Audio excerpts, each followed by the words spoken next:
And in reaction, the governing New Patriotic Party says though the choice of a woman should ideally be hailed, Professor Opoku-Agyemang has failed to prove she has a track record of fighting for women and their welfare. Adding her abysmal performance in the education sector makes her a no match for the current vice president and running mate of the current president, Dr. Mahama.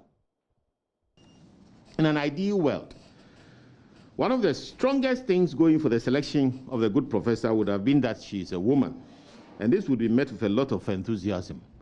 Unfortunately, Professor Opoku-Agyemang hardly meets the expectations of someone who has a track record of fighting for women or their welfare. Luckily for all of us, JoyNews Opoku-Agyemang is not new to Ghana politics, and it is her performance during her period as a political appointee that we are going to continue referring to from now on in. We need not remind anybody that it was during her tenure that training teachers' allowances were scrapped. It was done without paying any heed to the many appeals to reconsider the decision.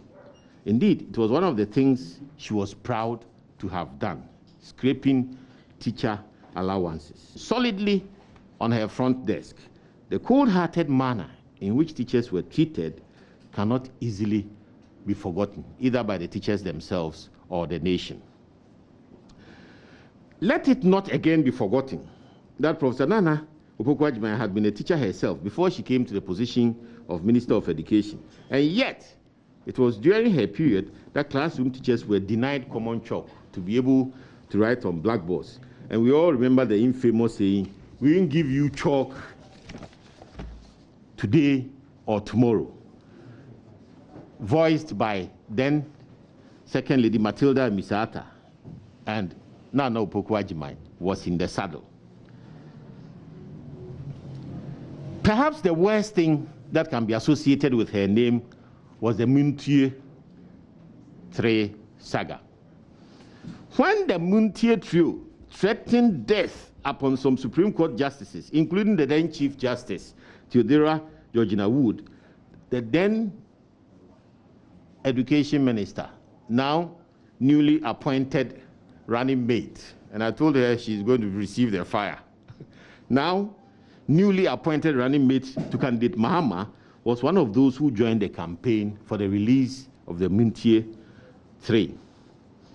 Indeed, her ardent anti-feminist position was too obvious to ignore when she appended her signature to the petition to have the trio, who had then been incarcerated at Nsawam, be freed against sound advice from well-meaning Ghanaians.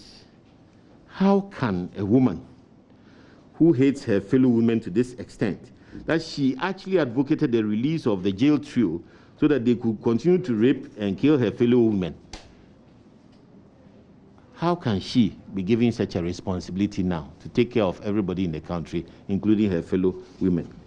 We wonder what message candidate Mahama is sending Ghanaians by picking Professor JoyNews Opoku-Agyemang as vice presidential candidate, when